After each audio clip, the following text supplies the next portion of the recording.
Hello, Leo, Sun, Moon, Rising, and Venus Signs. Kamusta kayo? Sana po'y nasa mabuti kayong kalagayan. Welcome back po sa Star Tarot. Kung bago kayo rito, welcome din kayo. Thank you for your support. I truly appreciate it. God bless you all. Leo, pauna mensahe ninyo, Six of Wands, napakaganda. So, this is the general life area ninyo to, no? Six of Wands. So, there is victory kasi this is victory energy. This is a very successful energy. Kaya, maaaring magtatagumpay kayo sa iba't ibang larangan ng buhay na anuhan ninyo, pinagsisikapan ninyo na mapagtagumpayan ninyo, no? So, it could be in any area of life, depende sa inyong sitwasyon. Pwedeng love life, pwedeng money, career, and finances. It could be in anything, okay? But definitely, magtatagumpay ka sa kung ano man yung goal mo, maa-achieve mo yung goal mo na yan, maa-achieve mo kung ano yung gusto mong mangyari, no? Kaya, parang sasang-ayunan ka dyan ng Divine Universe. Okay? So, for your money, career, and finances, we have Five of Swords. Ayan. So, mag-iingat kayo sa mga pakikipag-usap, no?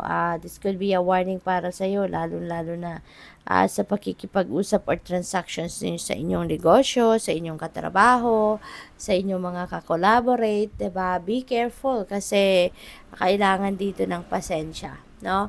Baka may magkaroon kayo ng hindi pagkakaintindihan with someone dito na maring boss ninyo, katrabaho ninyo, or baka kasosyo ninyo sa negosyo, 'di ba? Yung mga ganun, kapartner ninyo sa negosyo.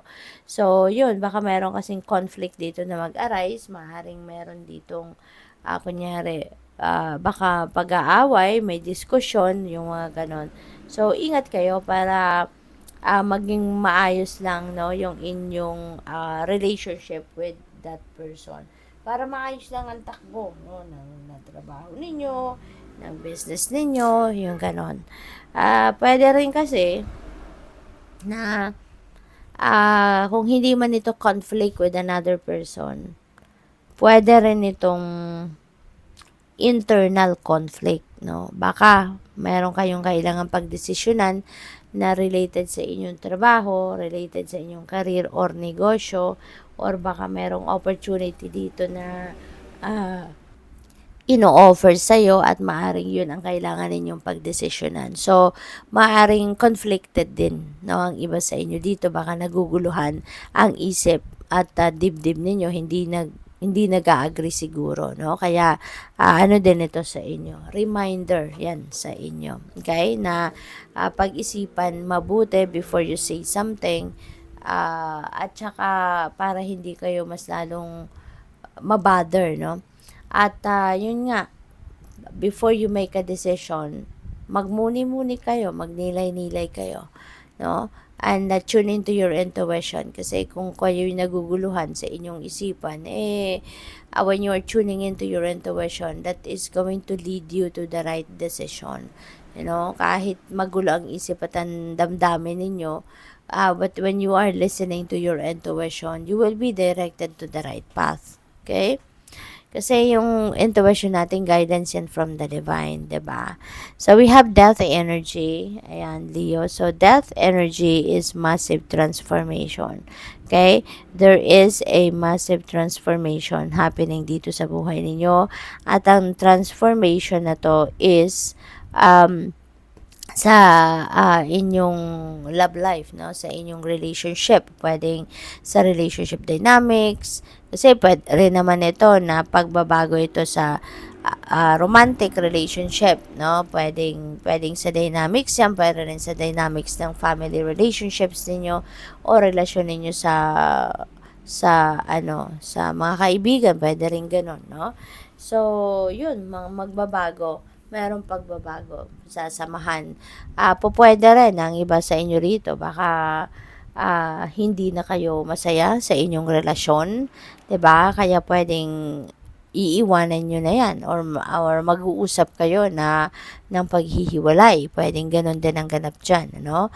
And you are ready siguro to enter a new love and romantic relationship. Pwede rin ganun ang sitwasyon.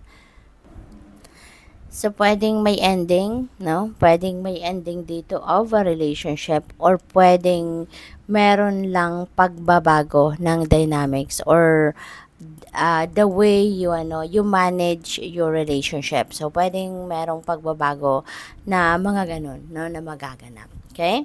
So, tignan natin kung ano yung final message ninyo for today. And maraming salamat, Maraming salamat po sa sa mga donasyon ninyo sa ating channel. Thank you very much for sending me super thanks.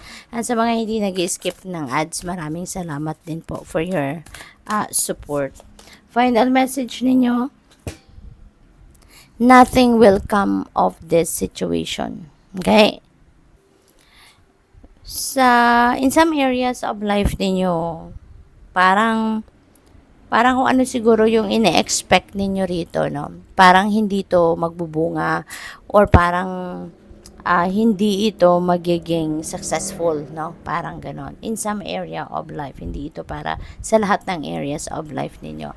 But in other areas of life naman, maybe, no, there is something better na naghihintay sa inyo. So, parang parang warning din ito sa inyo na parang wag na ninyo itong bigyan ng oras, panahon at attention because this is not what is best for you right now. And there is something better, no? Or there is something else na dapat ninyong pagkaabalahan because doon kayo or doon ninyo makukuha kung ano man ang goal ninyo, doon ninyo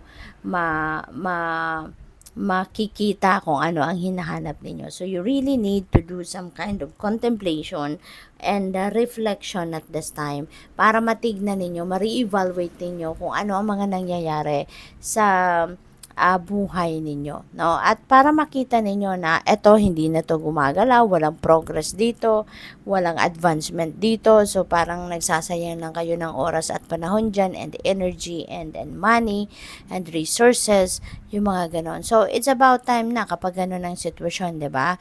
Kahit anong gawin ninyo, parang hindi umuusad, kahit anong gawin ninyo, parang hindi parang walang nangyayari. So, it's about time, no? That is already a sign. It's about time na to close that chapter of life at magsimula kayo ng bago or tumingin kayo sa ibang bagay.